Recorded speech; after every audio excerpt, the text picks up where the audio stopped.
വാഹനാപകടത്തിൽ പരിക്കേറ്റ് ചികിത്സയിലിരിക്കെ മരണത്തിന് കീഴടങ്ങിയ വിദ്യാർത്ഥിനിക്ക് കണ്ണീരിൽ കുതിർന്ന യാത്രാമൊഴി.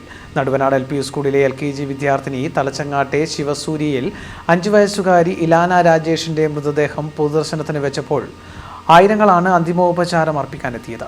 കഴിഞ്ഞ ചൊവ്വാഴ്ച രാവിലെ അമ്മയ്ക്കും സഹോദരിക്കുമൊപ്പം സ്കൂളിലേക്ക് സ്കൂട്ടിയിൽ പോകുമ്പോഴാണ് ഇലാന രാജേഷിന് അപകടമുണ്ടായത്. നടുവനാട് LP സ്കൂളിൽ പഠിക്കുന്ന മകളെ സ്കൂട്ടിയിൽ കൊണ്ടുവിടാൻ പോകുന്നതിനിടെ നടുവനാട് ടൗണിന് സമീപത്ത് വെച്ചായിരുന്നു അപകടം. ഇലാനയുടെ അമ്മ റിജിഷ, സഹോദരി സൂര്യതാര എന്നിവർക്കും പരിക്കേറ്റിരുന്നു.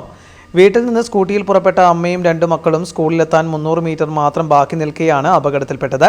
നടുവനാട് ഭാഗത്തു നിന്ന് വന്ന ഓട്ടോറിക്ഷ മറ്റൊരു റോഡിലേക്ക് അശ്രദ്ധമായി കയറിയതാണ് ഓട്ടോയിൽ തട്ടി സ്കൂട്ടർ മറിയാനും അപകടമുണ്ടാവാനും ഇടയായത്.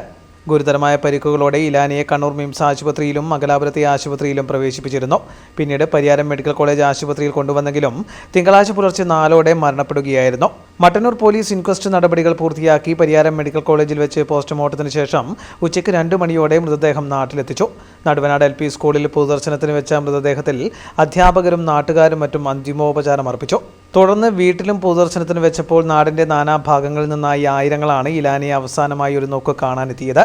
തുടർന്ന് മൃതദേഹം കുടുംബ ശ്മശാനത്തിൽ സംസ്കരിച്ചു. KK Shailaja MLA, Sunny Joseph MLA, CPM ജില്ലാ സെക്രട്ടേറിയറ്റ് അംഗം P പുരുഷോത്തമൻ, DYFI സംസ്ഥാന secretary VK Sanoj, Naduvanad LP school manager Rajesh Edavana, CPM ജില്ലാ കമ്മിറ്റി അംഗം CV ശശീന്ദ്രൻ, നഗരസഭാ chairman N Shajith, M Ratheesh, Chandran Thillankeri, Farzeen Majeed, Thillankeri panchayat president Muraleedharan Kaitheri, ജനപ്രതിനിധികൾ തുടങ്ങിയവർ അന്തിമോപചാരം അർപ്പിക്കാനെത്തിയിരുന്നു.